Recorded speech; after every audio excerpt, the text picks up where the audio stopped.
Êtes-vous en ce moment au cœur d'une tempête? Peut-être que la vie vous a sonné un coup si dur que le sol semble s'être dérobé sous vos pieds. Une perte, une trahison, un échec cuisant, une maladie qui s'éternise. Vous regardez les débris de ce que vous pensiez être votre vie, et une question lancinante résonne dans votre âme. Où est Dieu dans tout ça? Vous avez peut-être entendu cette promesse, ce verset bien connu de Romains 8, 28. Nous savons du reste que toute chose concourt au bien de ceux qui aiment Dieu. Mais aujourd'hui, ces mots vous semblent creux, peut-être même cruels. Votre cœur crie « Comment ? Comment cette douleur, cette injustice, ce chaos peuvent-ils concourir à mon bien ?» C'est une lutte légitime, un cri honnête que Dieu entend.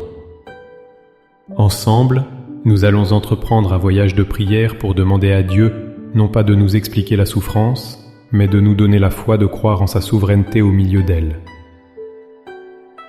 Avant que nos lèvres ne formulent une prière, il est essentiel de bâtir notre foi sur un fondement solide. Comprenez bien ceci, Romains 8, 28 ne dit pas que toutes les choses qui nous arrivent sont bonnes. La trahison n'est pas bonne. La maladie n'est pas bonne. La perte n'est pas bonne. Le verset affirme quelque chose de bien plus profond et de bien plus puissant, que Dieu est un maître artisan si souverain et si bon qu'il peut prendre les morceaux brisés, les épreuves douloureuses, et même le mal que d'autres nous font, et les tisser ensemble pour créer quelque chose de bon. Il est le Rédempteur par excellence. Pensez à l'histoire de Joseph dans la Genèse. Vendu par ses frères, faussement accusé, jeté en prison pendant des années. Aucune de ces choses n'était bonne.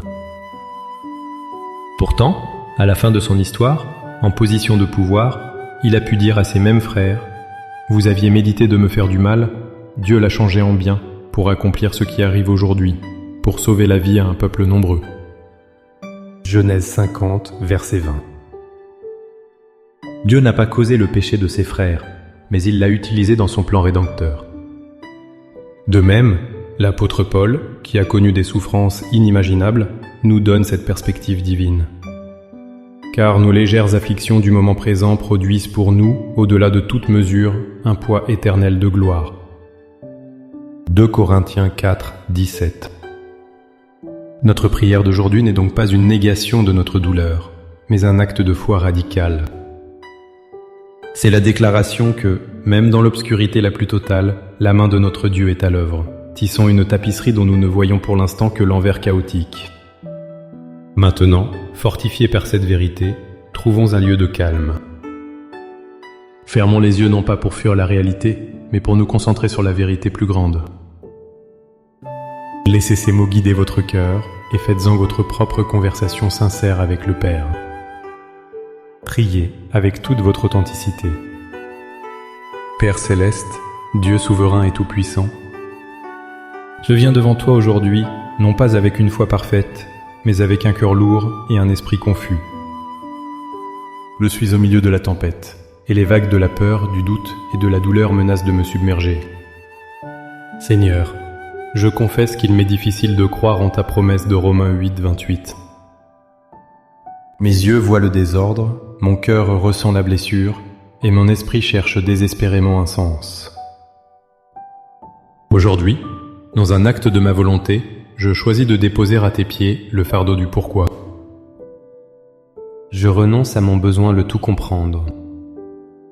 Je lâche prise sur mon amertume, ma colère face à l'injustice et ma peur de l'avenir.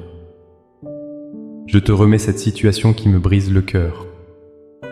Je te remets cette relation rompue, cette santé défaillante, cette incertitude financière, cet échec qui me hante. Je remets entre tes mains les morceaux brisés de ma vie, confiant que tu es le potier et que je suis l'argile. Père, je proclame ta souveraineté sur chaque aspect de ma vie, même sur les chapitres douloureux que je n'aurais jamais écrits moi-même. Je proclame que tu es bon, et que tes plans pour moi sont des plans de paix et non de malheur.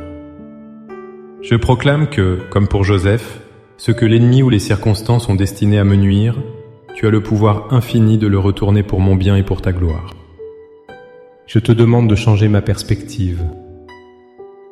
Enlève les œillères de ma douleur pour que je puisse voir avec les yeux de la foi. Aide-moi à voir non pas seulement l'épreuve, mais l'opportunité de croissance spirituelle, le creuset où ma foi est purifiée comme l'or. Je proclame que cette épreuve ne me définira pas et ne me détruira pas. Au contraire, par ta grâce, elle forgera en moi un caractère plus résilient, une compassion plus profonde pour les autres et une dépendance plus totale envers toi. Ouvre mes yeux spirituels pour que je puisse voir les petites lueurs de ta bonté qui percent déjà les ténèbres, les petits miracles que je peux être ignoré. Donne-moi un cœur reconnaissant, même dans l'attente. Par la foi, je reçois ta paix qui surpasse toute intelligence et qui gardera mon cœur et mes pensées en Jésus-Christ. Je reçois ta force pour ce jour, car ta grâce me suffit. Et je commence à te remercier, non pas pour la souffrance, mais pour la promesse inébranlable que tu es avec moi en elle et que tu l'utiliseras pour accomplir tes desseins parfaits. Au nom puissant et rédempteur de Jésus. Amen. Cette prière est un point de départ, pas une fin. La confiance en la promesse de Romains 8:28 se construit jour après jour, un choix à la fois, une prière à la fois. Accrochez-vous à cette vérité, surtout lorsque les sentiments disent le contraire.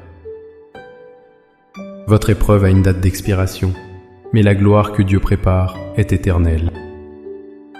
Si cette prière a touché votre cœur, montrez-le en cliquant sur « J'aime » et partagez-la avec quelqu'un qui traverse peut-être une vallée sombre et a besoin de cet espoir.